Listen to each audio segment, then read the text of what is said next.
आदाब नमस्कार, मैं शाहिद उमर। इस वक्त हम मौजूद हैं मौलाना आज़ाद नेशनल उर्दू यूनिवर्सिटी के अंदर और यहाँ पे इलेक्शन का जो मानो कैंपस के अंदर जो इलेक्शन होते हैं उसका बिगुल बच चुका है और इसी की वजह से अंदर जो पैनल है सारे अपने उम्मीदवार उतार चुके हैं मैदान में। और यहाँ पे जो मानो स्टूडेंट यूनियन का जो ऑफिस है उसकी गद्दी को अपने हाथ में अपने कब्जा करने के चक्कर में सारे यूनियन के जो पैनल हैं वो जमीन स्तर पर उतर चुके हैं। फिलहाल इस वक्त इसके पहले अगर हम बात करें तो यहाँ पे यूसेफ के प्रेसिडेंट थे और अगर यहाँ पे पैनल की बात करें तो यहाँ पे कैंपस के अंदर एसएल, यूसेफ और अनसा पैनल है। फिलहाल पिछले सत्ता की बात करें तो वहाँ पे अभी यहाँ पे जो प्रेसिडेंट थे वो यूसेफ की तरफ से थे। तो अभी हमारी जिम्मेदारी यही बनती है कि जो पिछले बार में जो पैनल पे प्रेसिडेंट रह चुके हैं सबसे पहला सवाल उन्हीं के पैनल की तरफ से किया जाए। तो इस वक्त हमारे साथ यूसेफ की तरफ से जो प्रेसिडेंट कैंडिडेट है वो तलहा मन्नान साहब हैं। बहुत बहुत शुक्रिया आपका, आपने कीमती वक्त दिया। और वैसे भी अगर हम बाहर की बात करें तो मामले कुछ होते हैं तो सवाल विपक्ष से होता है, लेकिन पहला सवाल आपसे अगर देखा जाए तो मानो कैंपस के अंदर अभी इलेक्शन का जो बिगुल है वो बच चुका है। 24 को इलेक्शन होने वाले हैं। आपको क्यों लगता है कि बच्चे जो यहाँ के हैं वो आपको इलेक्ट करें और इस यूनिवर्सिटी का सदर आपको मुंतखब करें? बहुत शुक्रिया शायद आपका। सबसे पहले तो आपके चैनल का शुक्रिया। बहुत अच्छा सवाल है कि क्यों मैं ही क्यों। तो मेरा एक बहुत ही मामूली सा इसमें एक बहुत सिंपल सा ये जवाब है कि हमने पिछले 1 साल से इस कैंपस में एक नई तरह की सियासत को शुरू किया है। यहाँ की सियासत जो मैंने 4 साल तकरीबन इस कैंपस को दिए हैं और जो मेरा तजुर्बा है उसकी बुनियाद पर मैं कह सकता हूँ कि मानू की सियासत बहुत महदूद तरह की सियासत थी जो मैंने देखी है।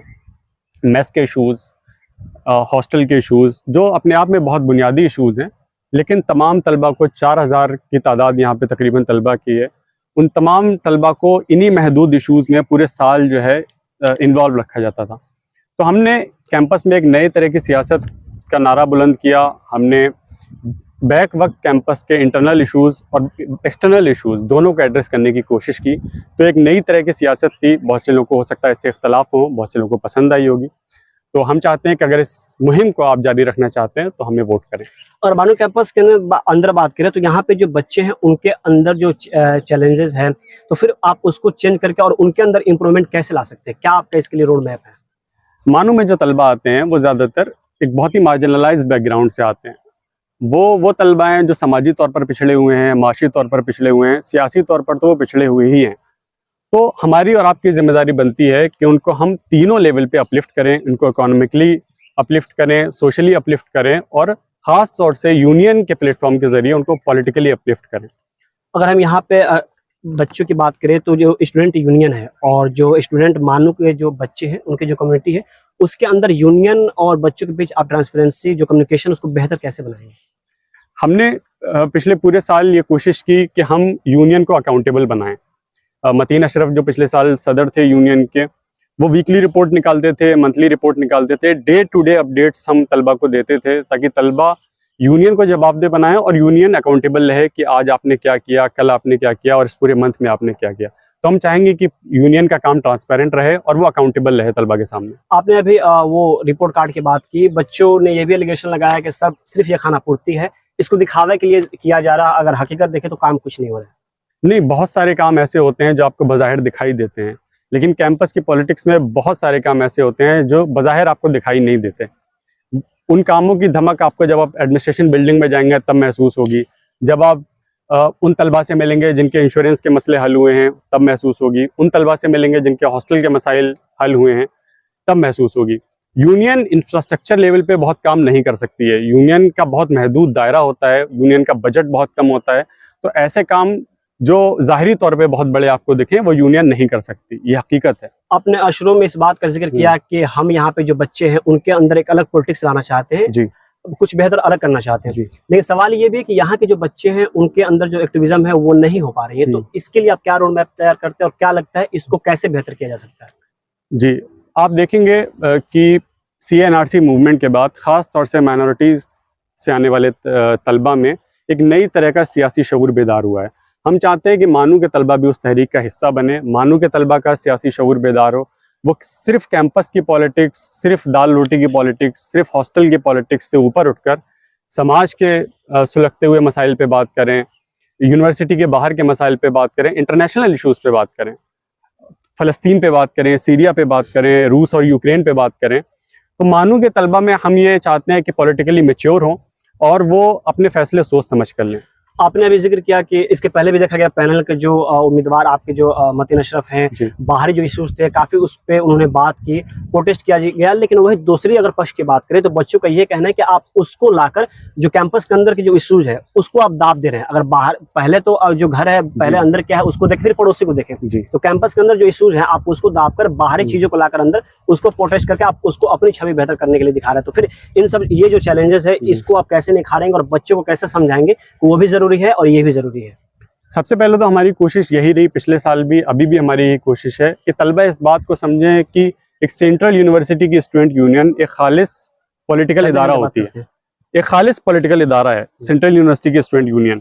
वो कोई मामूली चीज़ नहीं है। अलीगढ़ मुस्लिम यूनिवर्सिटी की स्टूडेंट यूनियन देखेंगे आप, या HCU की स्टूडेंट यूनियन देखेंगे, या JNU की स्टूडेंट यूनियन देखेंगे, जहाँ वो लोग कैंपस के पॉलिटिक्स पे, कैंपस के इशूज़ पे बात करते हैं, वही बाहर के मसाइल पे भी बात करते हैं। तो हमने पूरी कोशिश की। ये बात नहीं है कि कैंपस के इशूज़ पे बात नहीं हुई। मेस को लेकर GBMs हुई, लगातार हुई। हॉस्टल अलॉटमेंट पे लगातार प्रोवोस्ट पे प्रेशर बनाया जाता रहा। कई सीट्स का इजाफा हुआ, 150 से 200 सीट्स पिछले सेशन में तकरीबन इजाफा हुआ है। NSP का जो बहुत इंटरनल इशू है, जो अब एक्सटर्नल हो चुका है, चूँकि वो CBI के हाथ में जा चुका है केस, हमने यूनिवर्सिटी एडमिनिस्ट्रेशन पे दबाव बनाने की कोशिश की, पोस्ट कार्ड लिखे, लेटर्स लिखे। तो ऐसा नहीं कि इंटरनल इश्यूज पे बात नहीं हुई, बहुत बात हुई है, और जिनके मसाइल हल हुए हैं वो आपको इस बात की गवाही देंगे कि उनके मसाइल हल हुए हैं। NSP का भी आपने जिक्र किया, हम इस सवाल पे आने ही वाले थे क्योंकि ये भी सवाल बच्चों के लिए काफी अहम है। आपने NSP का जिक्र किया, पिछले बार भी इलेक्शन में देखा गया कि NSP को एक बहुत बड़े लेवल पर मुद्दा बनाया गया। आपके भी जो पैनल की तरफ से ये कहा गया कि हम बच्चों को NSP दिलाएंगे। हालांकि हकीकत ये भी है कि इस कैंपस के अंदर बच्चे बहुत से ऐसे, बड़ी तादाद में बच्चे ऐसे हैं जो पिछले बैकग्राउंड से आते हैं, फैमिली बैकग्राउंड सही होती नहीं है। लेकिन अभी NSP, अभी आपने जिक्र किया कि हमने पोस्टर कार्ड भेजा, तो अब आगे आपका NSP पे रोड मैप क्या है और क्या आप फिर से NSP मुद्दे को लेकर बच्चों को भी जा रहे हैं? और अगर जा रहे हैं तो वहां पे बच्चों का फिर जो सवाल है वो कैसे आ रहा है, कैसे उसको फेस कर रहे हैं? NSP का मुद्दे को हम इस बार भी तलबा के बीच लेकर जाएंगे, और वो कोई ऐसा मसला नहीं है जिसपे हम किसी बैकफुट में हैं। हमने जो काम किया है वो हम दिखाएंगे तलबा को। और एक बात जो बहुत अहम है, आप इस कैंपस में पहले से हैं, दूसरे लोग जो हैं जानते हैं कि NSP पे सबसे पहली आवाज़ हमारे पैनल ने, हमारे जो दूसरे तलबा थे हमारे साथ, हमारे ग्रुप ने मिलकर उठाई थी। तलबा को बेदार किया था कि दरअसल ये मसला क्या है। लेकिन जैसे जैसे वो मामला आगे बढ़ा और हमने बाहर से ये देखा कि वो मामला CBI के पास चला गया और वो एक नेशनल इशू बन गया है, इसके पीछे की पॉलिटिक्स को समझना ज़रूरी है। हम चाहेंगे कि यहाँ के तलबा का सियासी शऊर इस लेवल का हो कि वो इसके पीछे की पॉलिटिक्स समझ सकें। इसके पीछे की पॉलिटिक्स ये है कि माइनॉरिटीज़ को मिलने वाली जो तमाम स्कॉलरशिप्स थी, बड़ी स्कॉलरशिप्स, चाहे वो मानफ हो, चाहे मेरिट कम मीन्स स्कॉलरशिप हो, चाहे प्री मैट्रिक स्कॉलरशिप हो, उन तमाम स्कॉलरशिप्स को बंद करने की एक कोशिश इस सरकार की तरफ से की गई। NSP उसी कोशिश का एक हिस्सा है। वो सिर्फ मानू का इशू नहीं है, वो तकरीबन कई 100 इदारों का मसला है, जिसमें एक बड़ी तादाद मुस्लिम तलबा की है जो उससे दो चार है, और सिर्फ मुस्लिम तलबा नहीं है। मैं ये भी बहुत वाज़ेह तौर पे आपके कैमरे पे बताना चाहता हूँ कि दीगर माइनॉरिटी जिसमें सिख हैं, क्रिश्चियंस हैं, वो सब इससे परेशान हैं कि उनकी स्कॉलरशिप सरकार रोक रही है। सरकार का ये कहना है कि इस स्कॉलरशिप में कांग्रेस के ज़माने में बड़ी धांधली हो रही थी। स्मृति ईरानी जब एजुकेशन मिनिस्टर थी, उन्होंने इस पर CBI इंक्वायरी बैठाई है, तो ये मामला लंबा चलने वाला है। तो क्या आपको लगता है कि जो NSP का मामला था इस पे आप बैकफुट पे आ चुके हैं, या फिर आपने जो काम किया उसको सही तरीके से बच्चों के सामने नहीं ला पाए, जिसकी वजह से आज बच्चे आपसे सवाल कर रहे हैं? नहीं, बिल्कुल नहीं। बच्चों का काम है सवाल करना। हम ये चाहते हैं कि मानू के तलबा अपनी यूनियन को अकाउंटेबल बनाए और उससे सवाल करें। किसी यूनियन को अगर 1 साल काम करने का या 1 सेशन काम करने का मौका मिला है तो उससे बिल्कुल सवाल होना चाहिए। और हमने जो काम किया है हम उसको लेकर तलबा के सामने जा रहे हैं कि हमने लेटर्स लिखे हैं, पोस्ट कार्ड लिखे हैं, यूनिवर्सिटी का ऑफिशियल करस्पॉन्डेंस है एजुकेशन मिनिस्ट्री के साथ, वो हम तलबा के बीच लेकर जाएंगे कि यूनिवर्सिटी और एजुकेशनल मिनिस्ट्री में क्या करस्पॉन्डेंस हुआ है इस मसले पे। तो ये तमाम चीजें यहाँ पे पिछली बार देखा गया कि पानी के बहुत ज्यादा इश्यूज हुए थे, बच्चे अभी भी सवाल करते कि रमजान का वो वक्त था उसमें पानी नहीं मिला, तो उस टाइम आपके पैनल की तरफ से क्या किया गया था, या फिर आपका अगला कुछ रोड मैप है कि आप ऐसे इश्यूज ना आए, या फिर आए तो आप कैसे उससे सामने? देखिए, यूनिवर्सिटी में पानी का मसला हर साल रहा है। ये ज्योग्राफिकल लोकेशन पे बहुत कुछ डिपेंड करता है कि यूनिवर्सिटी किस जगह पे लोकेटेड है, और पानी का मसला पूरे हैदराबाद में था। लेकिन इसी तलबा यूनियन ने उस मसले को हल किया है। पानी के टैंकर्स लगातार हमने देखा है कि 3-3 रात के 4-4 बजे तक आते थे, और बाकायदा यूनियन के सदर पानी के मसले को लेकर के प्रोवोस्ट के पास जाते थे। तो कुछ दिन तक तो जेन्युइनली वो मसला रहा, लेकिन कुछ दिन बाद वो मसला हल होता गया, पानी के टैंकर्स आने लगे। तो इन केस दोबारा ये सूरत हाल पैदा होती है। मैं ये नहीं कह रहा कि ये सूरत हाल दोबारा नहीं आ सकती, मैं कोई बड़ा दावा नहीं कर रहा, लेकिन इन केस ये सूरत हाल दोबारा पैदा होती है तो उस मसले को भी अच्छी तरह एड्रेस किया जाएगा। प्लेसमेंट का क्या सीन है? आप प्लेसमेंट की मानूं में सूरत हाल बहुत ख़राब है, बिल्कुल मैं इसको लेके कोई उससे बात नहीं करूँगा, बहुत बड़ी बयानबाजी से बचूंगा मैं कि प्लेसमेंट बहुत अच्छा है मानू का। प्लेसमेंट की सूरत हाल बहुत ख़राब है। उसकी एक बड़ी वजह मैं आपके कैमरे पे बोलना चाहता हूँ कि यहाँ पे एक permanent full time training and placement officer का ना होना है। मैं पूरी कोशिश करूँगा कि इस यूनियन में कम से कम एडमिनिस्ट्रेशन पे इतना प्रेशर बनाऊँ कि यहाँ एक full time permanent training and placement officer appoint हो। अगर यहाँ पे हॉस्टल की बात करें तो वो बहुत बड़ी समस्या है, लेकिन बॉयज़ हॉस्टल का ज़्यादा इशू है।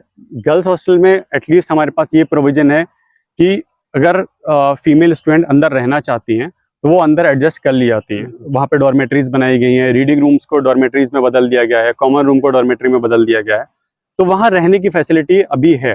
मैं ये नहीं कहूँगा कि बहुत अच्छी है, ज़ाहिर है जो बुनियादी सहूलतें हैं रीडिंग रूम की, कॉमन रूम की, वो बहुत ज़्यादा क्राउड होने की वजह से नहीं मिल पा रही हैं, लेकिन उससे ज़्यादा मसला बॉयज़ हॉस्टल का है। यूनिवर्सिटी का हमेशा ये एक्सक्यूज़ रहा है कि हमारे पास फंड नहीं है। हम कोशिश करेंगे कि उसमें ट्रांसपेरेंसी लाएं, यूनिवर्सिटी एडमिनिस्ट्रेशन को अकाउंटेबल बनाएं कि आपके पास अगर फंड आ रहा है तो वो किस काम के लिए आ रहा है। आपके पास अगर एक कई लाख रुपए लगा के एक बड़ा पॉन्ड बनाने का फंड है, आपके पास दूसरी चीज़ें करने का फंड है, तो हॉस्टल को बनाने का फंड क्यों नहीं? आपने ट्रांसपेरेंसी की बात की, बच्चे सवाल ये भी कर रहे हैं कि अभी जो हॉस्टल लिस्ट आ रही नहीं, इसमें बच्चों का कुछ पता नहीं चल रहा है कि कितने बच्चों का लिस्ट, अभी हाल ही में लिस्ट है इसमें 50 बच्चों का नाम है। तो क्या आप लोग इन सब मामलों को कैसे देख रहे हैं और क्या आपको लगता है कि आने वाले वक्त में इसका सही सोल्यूशन हो सकता है? देखिए, हॉस्टल को लेके इस सेशन में बहुत मसाइल है।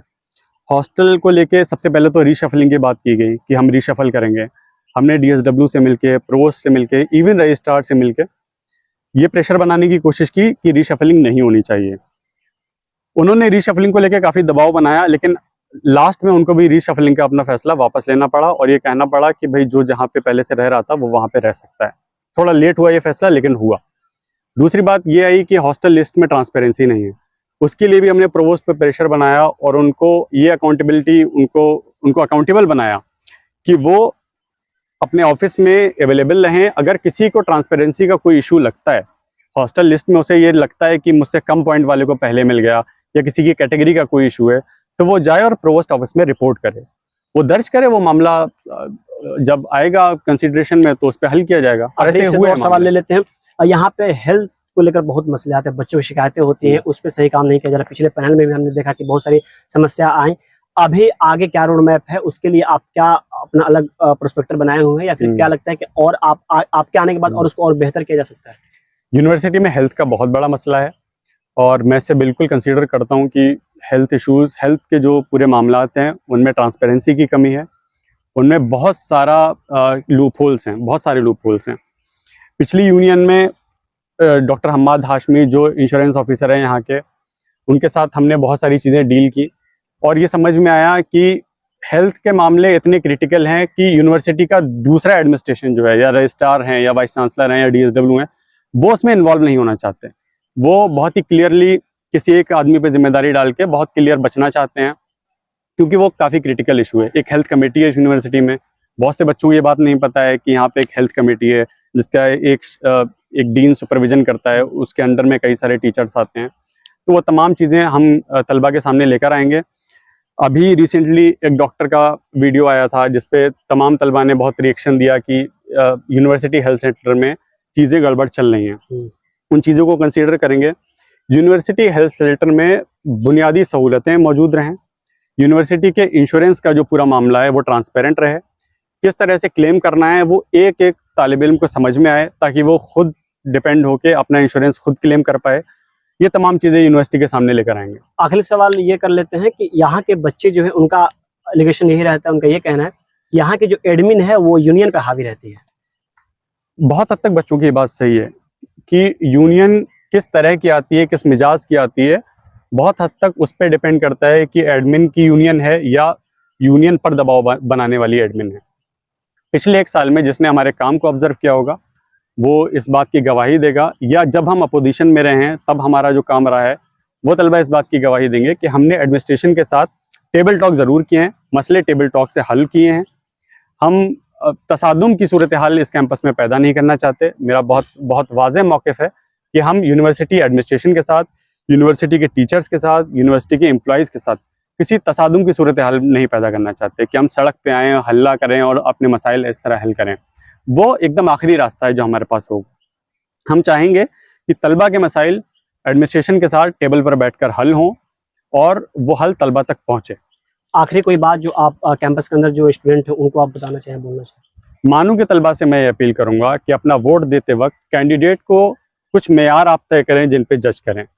आप दूसरे जो मेयार इस कैंपस में आने के बाद हम लोग बना लेते हैं, उन मेयारात से ऊपर उठकर एक पढ़े लिखे स्टूडेंट होने की हैसियत से अपने मेयार खुद बनाएं और उस पर अपने कैंडिडेट को जज करें। ये बहुत बहुत शुक्रिया आपका। बहुत शुक्रिया। तो आप सुन रहे थे तलहा मन्नान को। इन्होंने हर सवाल का बेबाकी से जवाब दिया और यहाँ पे जो पैनल है सभी ने अपने उम्मीदवार उतार चुके हैं और सभी लोग अपने जीत की जमीन तलाश करने की कोशिश कर रहे हैं। हालांकि यहाँ के जो स्टूडेंट है, अब देखने वाली बात होगी कि वो यहाँ की जो गद्दी है किसको सौंपते हैं। बेहद शुक्रिया आपका। इसी के साथ आगे जो और दो पैनल है, उससे माफ कीजिएगा, अंसा और एएसएल, उनके प्रेसिडेंट को भी कोशिश करेंगे कि उनको सवालों के घेरे में लाएं और उनसे हम पूछे कि आने वाले आगे का 1 साल और पिछला 1 साल उनका कैसा रहा और बच्चों के लिए यहाँ पे उनके लिए क्या रोड मैप तैयार है।